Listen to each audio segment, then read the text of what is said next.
Hi, I'm Deanne Acres from Canada Abroad, and welcome to our first FAQ Friday. So last Friday, April 3rd, we did a live webinar where we had two guests and we were doing some questions live, but the questions had been predetermined by our audience and sent through ahead of time. So we weren't accepting any live questions. So we did say if you posted anything in the chat that we would look over it and then feature it here on our FAQ Fridays. So this is the first one, but going forward, every Friday we are going to do an FAQ Friday. So if you do have questions that you would like answered, just post them in the comment box below. Leave them there, and then hopefully we will be able to answer it for you next Friday. Unfortunately, depending on how many questions we get, we won't be able to answer all of them, but we'll try to get to as many as we can. So the first question that we had was from Leanne Jane.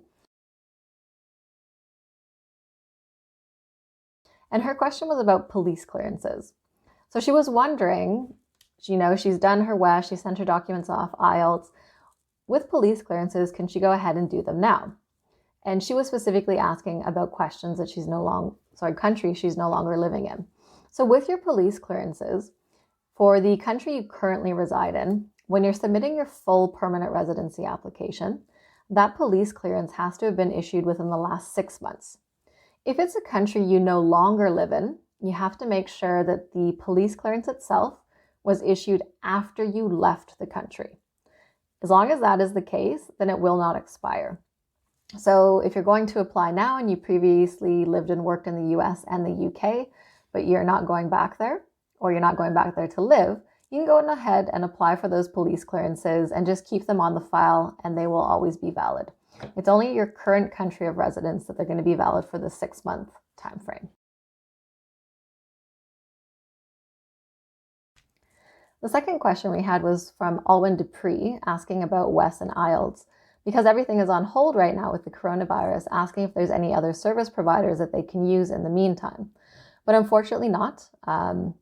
With the English language test, depending on the country you live in, the only two options are the CELPIP and the IELTS. And right now, both of those have their tests on hold because there's not allowed to be any group gatherings. So for those, you will have to wait until the lockdowns are over. And for the educational credential assessments, all of the agencies that you can use are based in Canada. And again, right now, they've said that they've paused all their processing for the moment because the workers can't go into the office. So unfortunately, everyone's in the same boat that we all have to wait for language tests and education assessments until this lockdown is over. The last question that we had was from Varun Vanjani, and it was, I believe, something to do with the benefits that they were paying out in Canada. He was more asking about getting cash in hand if you needed a bank account. I'm not sure exactly what the question was, but I'll try to kind of answer it in a roundabout way. So if you are in Canada, number one, and you are working and you want to claim some of the benefits that are being put forward by the government right now, you would have to make sure, number one, that you're on a valid work permit, that if you have been laid off or you're just on reduced hours, that you're still meeting all the requirements of your work permit. Typically, you're going to have to prove that you were earning a salary and a certain amount, and you're going to have tax documents for that. Otherwise, they may claw back the money later. So if you've been working and earning cash, unless you had pay slips or T4s to show, it's going to be difficult, okay? The other question maybe is if you're asking if those payments from the government can be paid to you cash in hand or if you need a bank account. You have to have a bank account because they either do direct deposit or they mail a check. So they're never just going to give you cash. So if you are claiming one of those benefits from the Canadian government, they, number one, need to see that you earned a certain income in the last year. I think it was $5,000. You would have to have the documents to prove that. You would have to be on valid status in Canada with a valid social insurance number.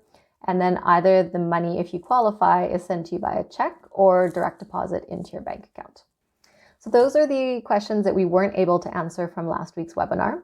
So like I said, if you do have a question that you would like answered, feel free to post it in the comments section below, and we might be able to feature it in next week's FAQ Fridays. Thanks for tuning in, and we'll see you next week.